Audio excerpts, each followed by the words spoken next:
chalked out with the free kick routine. What was your view of that? I don't know. It's their task, and the assist they watched it. They told me was not offside because he didn't touch the ball. But of course, it's VAR task. I believe in VAR. Now if I are telling something different, I am not in the right way in my thoughts. But of course, sometimes even VAR, sometimes I think they are making mistake. And Tim, I'm sure you can understand his frustration there. Yeah, and he's not trying to find excuses. It is glaringly obvious for me out there. And like, Semedo's never ever playing that ball.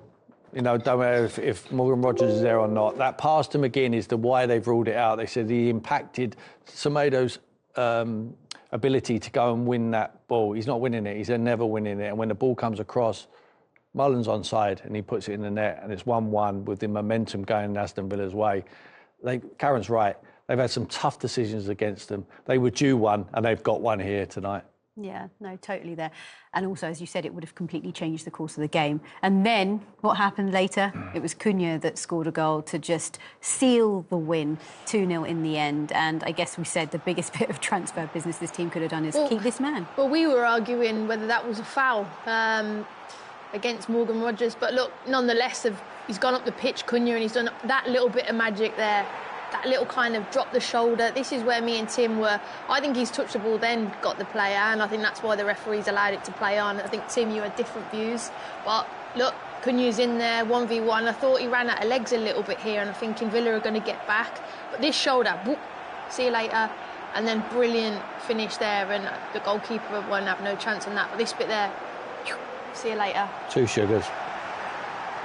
Fantastic. It was a great finish. moment for him and a brilliant moment for Wolves, of course. But just going back to that, did you think there was a foul? Yeah, there? it's a foul. Yeah, it's a foul. I think they've got away with one, they've got away with two. So they're ahead here. If he watches any contact, yeah, he flicks the edge of the ball there. Like he definitely kicks Rogers there. Maybe he throws himself up in the air a little bit too theatrical. The referee decides that it's not a foul. But they still got to defend it well enough. Konza just finds himself a little bit high up, and Cunha gets a run on him, and then the finish. And Karen said a little bit of skill there, brilliant, and he finishes it great. And you'd have to say on the balance of play, the way they organised it, did they deserve it? I can't really put my hand up and say yes, they did, but. You know, they've took some decisions against them this year, and today they got away with a couple, and they took a valuable 3 points. Yeah, you talk about the value of those 3 points. As we mentioned many times, the fact that Ipswich and Leicester City both lost their respective games today. Just how big was the victory? I just feel like it could be a huge moment in their season. Well, it was also because they were the last team to go. They'd saw those results, and you're thinking, yes, we've seen that happen, but we've still got to go out there and execute. And I think, again, they would have had that little bit of confidence. And as Tim mentioned earlier, it was the right time to play Villa off the back of the Champions League, injuries to the back line. You know, where was Ollie Watkins' head? Obviously, he went off injured. But credit to them, brilliant result. Well, Wolves back to winning ways, and after the break, we're going to get you some reaction from Molineux. And we had a game. We weren't too sure if they'd be able to replicate what they did in the first half in the second, Tim, but Wolves thoroughly deserved the win in the end, would you say? They did, yeah, but they didn't replicate what they did in the first half. I thought it was almost impossible physically to be able to keep that tempo up, but the game plan was great in the first half. I think they've caught Villa at a good time on the back end of a big European game again. They seem to be struggling the next Premier League game after the Champions League. But they're going to have to try and put that right. But in the second half, he made changes, good changes at half-time. Marlon looked very sharp at the top end of the field. He's ended up with 21 touches, whereas Ollie Watkins, you know, he's had 11 touches in the first half. Marlon's had 2 shots, Ollie Watkins had none. It just tells you everything, that they were better in the second half. And the aggression of the Wolves press just deteriorated really, but it was impossible to keep it going. But they played on a counter-attack, they sat in nice and tight, and it was a sucker punch at the end, and it was a quality of Cunha just to put the game away. Yeah, absolutely, late on. Well, let's take you back to the first half. In the 12th minute, Bellegarde scoring that goal. That first goal was so important, wasn't it? It was key because, as Tim said, they started really sharp and pressing, and you've got to take your moments, and this was it, really. I think again, makeshift back line from Aston Villa struggled at times tonight, especially when balls went in behind. It was a great through ball. You see here now, Kamara steps out. He's usually playing centre midfield. He goes into that area to press when he probably should have stayed. And then all of a sudden, that little space opens up. So Sarabia plays a great little ball in. And then it's a brilliant finish from Bellegarde. And you're thinking, you know, the ball's got the outside of the goal there. Could Martinez have done better at near post potentially? But you have to credit Wolves. Started sharp, step ahead of Aston Villa and deserve their goal. Should Martinez have done better for that? I'm not too sure. I find it very difficult to criticise a goalkeeper of his calibre. I think him and Alisson are out there on their own as the best two goalkeepers. And Peter Schmeichel says many, many times on here when he hates pundits saying you can't get beaten in near post, and he says, why not? Because if you offer him too much on the far post, then he will just roll it in the side. I think the pace of Bellegarde's shot just takes it past him. It was a very, very good strike. And it was poor defending, and it was Kamara who's doing a job there. He's a midfield player. But look, if he steps too far to his left, yeah, he might save that one in near post, but then he will tuck it into the right-hand corner. So I think the pace of the shot, I think he hits it very well. He's a very good goalkeeper. You've seen with the saves he makes, but he's disappointed, but he's disappointed every time the ball goes in his net. Cool. That's why I think I said it, because they didn't show it there. His reaction, he took a drink, he was fuming. Because I do think he's unbelievable, but I do think he should do better there. I appreciate it's a fast shot, but I think he would be disappointed tonight with that. OK. Well, there were 4 substitutions, as you mentioned, inspired substitutions for Aston Villa at half-time. And one of those substitutions thought they'd scored to level the score. Tim, what did you make of this whole This is a incident? huge turning point in the game. Villa were on top at this stage. They worked this very well. And it's Rodgers there with Semedo is the defender there, and as he runs across, I guarantee that man has put his flag up because he thought Marlon, who's the goal scorer, was offside. Now, that is they're saying that Rodgers is in an offside position and he blocked off Semedo from playing the ball, but he's never getting that ball to McGinn in the first place. Look, it's hardly a touch. Hardly a touch. He's never, ever cutting that cross out. The ball to McGinn where he crossed it. Wow, says John. That is exactly what my reaction is like as well. But the letter of the law, they have to rule it out. But I'm telling you, the assistant puts his flag up because he thinks Marlon, the goal scorer, is offside. But when they examine it forensically, they realise that we can rule this out, but we rule it out for the Morgan Rodgers block. And this is what the Premier League Match Centre have put out on social. Essentially, this is saying that Rodgers isn't deemed to have fouled Semedo, but has impacted his ability to play the ball. Does that make sense to you? Yeah, it does, but I think if you actually go back to it, I don't know if we can quickly show it, Semedo's actually facing inside. If he was facing the other way, you see there, if you pause it there, he's actually facing not actually towards John McGinn. So he's never, like Tim said, he's never going to get there. If he was turned the other way, I could probably say, well, maybe he was blocked. But he's turned the wrong way. So I kind of think Wolves have had a lot of bad luck there. He's not even facing the right way. So he was never really worried about John McGinn in the first place. But I think, like I said, Wolves have had some bad decisions against them over the last year or so, and maybe that one that they've had a bit of luck tonight. OK, well, let's now get some reaction to that from the manager, Unai Emery. Lost today, I'm pretty sure. So, look, we knew Villa had a lot of injuries, a lot of players missing, so we knew it was a big opportunity and we took it. Have the players really been feeling the pressure this week? No, not really. I guess the only pressure is to perform yourself, your self-pride.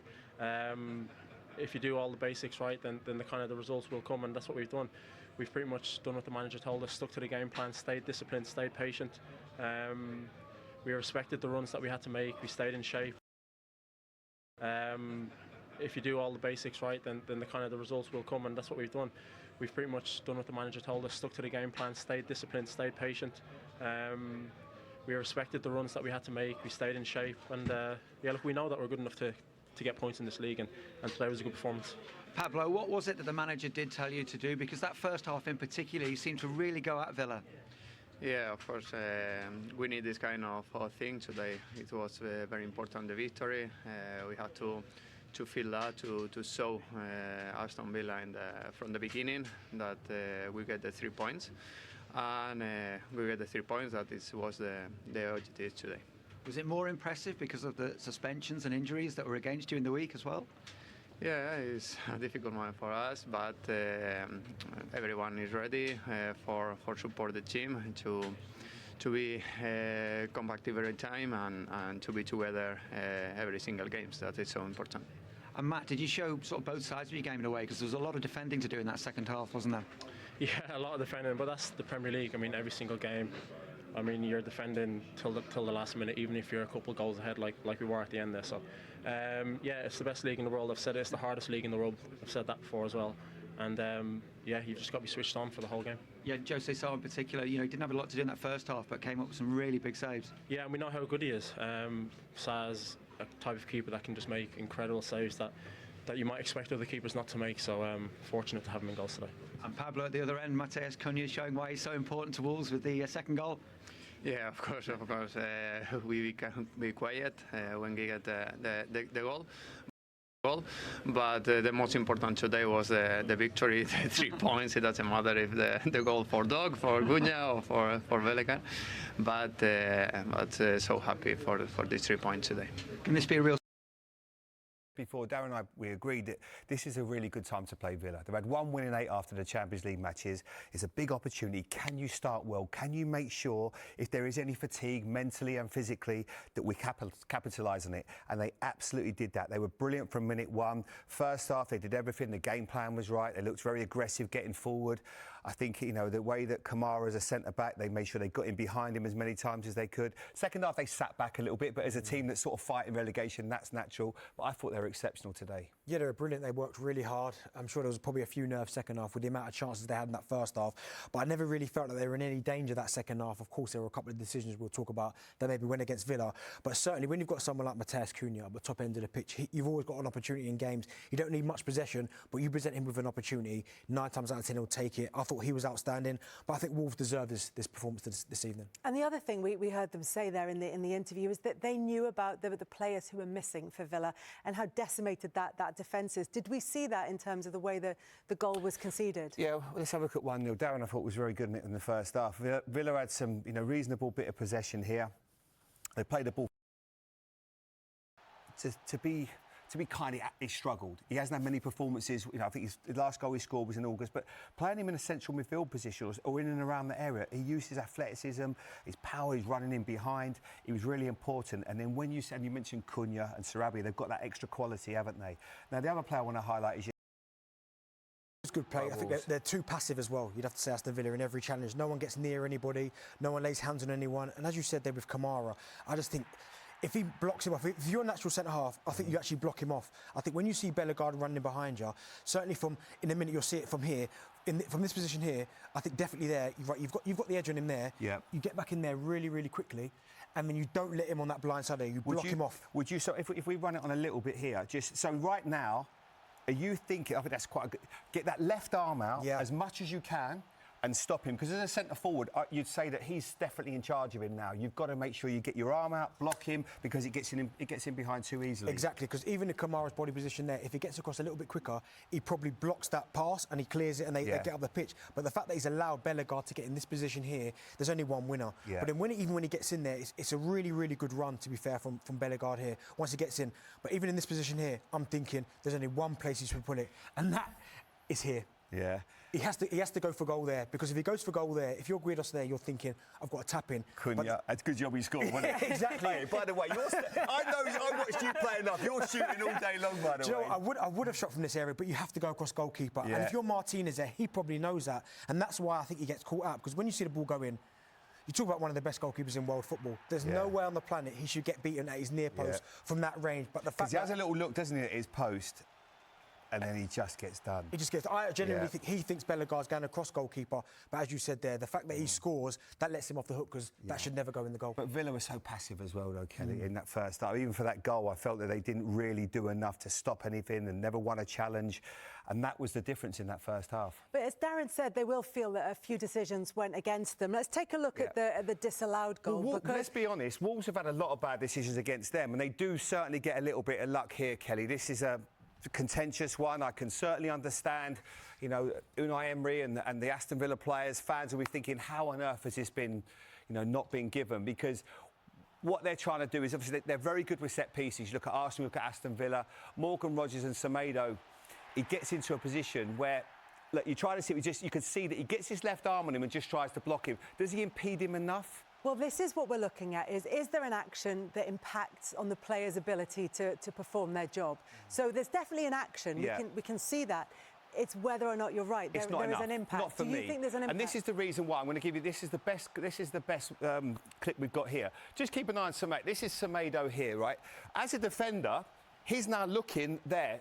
So he's looking at you're the wall, he's looking at the wall. Instead, he's got John McGinn outside him. He needs to change his body shape a little bit so he can see John McGinn and he can see the ball. Morgan Rogers, just take it back a little bit, guys, sorry. If Morgan Rogers doesn't make that run, because what he actually does, if he doesn't make it, they're still in anyway. He actually doesn't mean to do it. But because it's a set-piece routine, he obviously does it. And then he knows he's going to try and get that side of him. If you come here, Darren, 1 second. He's going to try and get there so he can... So if I'm Morgan Rogers, I'm trying to block him so Semedo can't make that run. But he actually doesn't even need to do anything because Semedo's not alive. He should be checking his shoulder, knowing what's behind him. If you just let it run now, slowly, please. You can see there, he actually really doesn't do a lot. Semedo, then, the ball gets played. It's a great ball by John McGinn. You can see Marlon coming in at the back post to get his goal. Let it run, please, guys. And he gets his finish in. And you can even see, just take that back. This is really important for me. Just watch Semedo here. Can you see him? Am I in his way? Yes. If just watch him.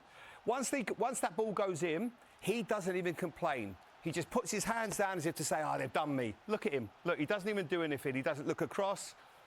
So if he was complaining and saying, I've been impeded, he wasn't. I think they're really unlucky there. He got so close to the ball, he got close to clearing it, that even if he'd been impeded a fraction, that was significant enough to stop him from blocking? I don't think so. No, He doesn't get that close. Yeah, I'm with Jamie. I don't think he does enough to warrant that to not be given as a goal, because body language for me is everything. And I think if Semedo genuinely believed that he'd been impeded by Morgan Rogers, you jump up, you run after the ref, you go, ref, like, I've been impeded. He just looks at the rest of the team. No one in that Wolves defensive line even complains either. They'll look back at the ref and they think they've conceded a goal. Yeah, and the amazing thing is... My last question.